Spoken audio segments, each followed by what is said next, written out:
అందరికీ నిద్రపోవడం అంటే చాలా ఇష్టమైన విషయం కదా! అలసిపోయినప్పుడు కొంచెం ఎక్కువ సేపు నిద్రపోవాలని అనుకుంటాం. తప్పులేదు కానీ, ఎక్కువ సేపు పడుకున్నప్పుడు కొన్ని విషయాలు మనం చేయలేము. కొన్నిసార్లు మనము నిద్రను ఆపుకొని చేయవలసిన అత్యవసరమైన పనులుంటాయి. అందులో ప్రార్థన ఒకటి. ప్రార్థన కొరకు మాత్రమే నేను నిద్రను త్యాగం చేయాలి అనంటే తప్పులేదేమో! ఇంకా ఏ విషయాలకు నిద్రను త్యాగం చేసినా చేయకపోయినా ప్రార్థనకు మాత్రం నిద్రను త్యాగం చేయాలి. యేసయ్య అంటాడు, మెలకువగా ఉండి ప్రార్థించండి. ఖచ్చితంగా మనము మెలకువగా ఉండి ప్రార్థించవలసిన అవసరం ఉంది. అందుకే రేయి మొదటి జామున లేచి ప్రార్థించాలి. ఇలాగా నిద్రను చంపుకొని ప్రార్థించవలసిన అవసరం ఉంది. ఈరోజు ప్రశ్నేంటంటే, లూకాసు వార్త 22 అధ్యాయం 46 వచనంలో యేసయ్య అంటాడు తన శిష్యులతో, "మీరెందుకు నిద్రించుచున్నారు?"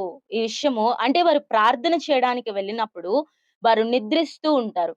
కాబట్టి మీరెందుకు నిద్రించుచున్నారని అడుగుతాడు. శరీరానికి నిద్ర, రెస్ట్ చాలా అవసరం.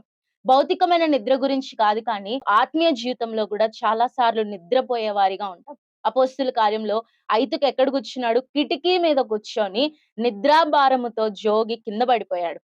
ఎప్పుడైతే నువ్వు నిద్రిస్తావో, నీ జీవితంలో నిద్రాభారముతో ఉంటావో, ఆత్మీయ జీవితంలో కింద పడిపోయే వారిగా ఉంటాం. ఆత్మీయ జీవితం యొక్క స్థాయి తగ్గిపోతది. అందుకని నిద్రించటము చాలా ప్రమాదకరమైన విషయం. ఆత్మీయ జీవితంలో నిద్రించకూడదు. ఆత్మీయ జీవితంలో మెలకువగా ఉండాలి. శత్రువు ఎప్పుడొస్తాడు, ఎప్పుడు దాడి చేస్తాడని మెలకువగా ఉండి ప్రార్థించాలి. చాలా సార్లు ప్రార్థన అంటే వెంటనే నిద్రొచ్చేస్తది కదా! పాటలు పాడినా నిద్ర రాదు, వాక్యం చెప్పినా నిద్ర రాదు. కానీ ప్రార్థన అంటే నిద్రొచ్చేస్తది. కానీ ప్రార్థన అంటే దేవునితో మాట్లాడే సమయం.